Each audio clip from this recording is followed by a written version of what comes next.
Welcome to a new video. In this video we are going to pronounce this phrase Sieg Heil, Sieg Heil, Sieg Heil.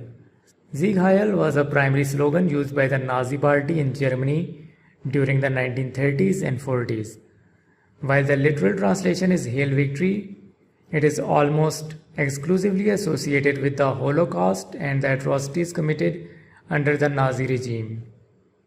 Because of this history, the phrase is a highly offensive hate symbol in most parts of the world. In modern Germany and Austria, its use is actually illegal and can lead to criminal charges. Sieg Heil, Sieg Heil. Thanks for watching the video. Please like and subscribe Zack's pronunciation and check out other videos on the channel for learning pronunciation of more words and phrases.